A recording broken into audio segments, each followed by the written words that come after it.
અરુણાચલ પ્રદેશ વિધાનસભા ચૂંટણીમાં ભાજપનું દમદાર પ્રદર્શન. અત્યાર સુધી 46 બેઠક જીતીને મેળવી પૂર્ણ બહુમતી. મુખ્યમંત્રી પેમા ખાંડુએ રાજ્યપાલને સોંપ્યું રાજીનામું. સિક્કિમમાં સત્તાધારી સિક્કિમ ક્રાંતિકારી મોરચાએ કર્યું ક્લીન સ્વીપ. 31 બેઠકો ઉપર મેળવી જીત.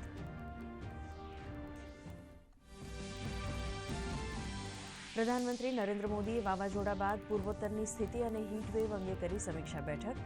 પૂરની ઘટનાઓને રોકવા અને તેનો સામનો કરવા અંગે પણ આપ્યા નિર્દેશ. પીએમ 100 દિવસીય કાર્યક્રમના એજન્ડા ઉપર પણ કરશે સમીક્ષા બેઠક.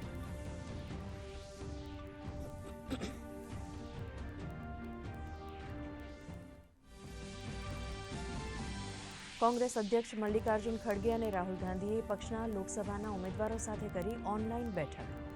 બેઠકમાં મતગણતરીના દિવસની તૈયારીઓ અંગે થઈ ચર્ચા. એક્ઝિટ પોલની બેઠકો અંગે અપાયું માર્ગદર્શન.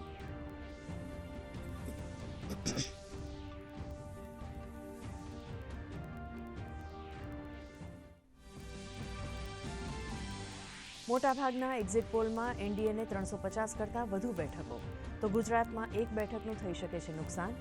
રાહુલ ગાંધીએ તમામ એક્ઝિટ પોલનો કર્યો અસ્વીકાર. તો આપ નેતા ઈસુદાન ગઢવીએ બંને બેઠકો પર જીતનો વિશ્વાસ કર્યો વ્યક્ત.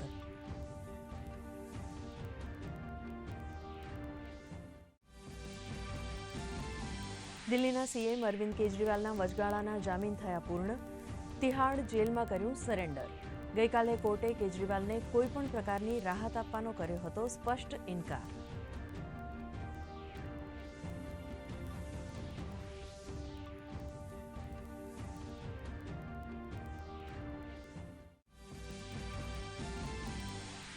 રાજ્યમાં ગરમીમાં નોંધાયો આંશિક ઘટાડો. મોટાભાગના શહેરોમાં ગરમીનો પારો 40 ડિગ્રીથી નીચે. 43 ડિગ્રી સાથે સુરેન્દ્રનગર રાજ્યનું સૌથી ગરમ શહેર, તો કેરળના ઘણા જિલ્લાઓમાં દક્ષિણ પશ્ચિમ મોન્સૂનના કારણે ભારે વરસાદની આગાહી. ઉત્તર પ્રદેશ સહિત દેશના ઘણા રાજ્યોમાં ગરમીનો કેર યથાવત. ઓનલાઈન જુગાર રમાડતા 3 યુવાનોને ઝડપી પાડી પંચમહાલ એસઓજી પોલીસે ₹2.35 લાખનો મુદ્દામાલ કર્યો જપ્ત. ત્રણેય યુવકો બીડીજી અને તિરંગા નામની અનધિકૃત મોબાઈલ એપ્લિકેશનનો કરતા હતા ઉપયોગ.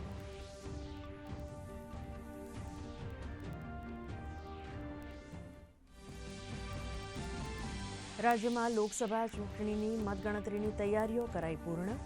ચૂંટણી આયોગ સાથે ડીડી ન્યૂઝ પણ તૈયાર. 4 જૂને યોજાનાર મતગણતરીના સટીક વલણ માટે સવારે 7:30 કલાકથી જુઓ ડીડી ગિરનાર.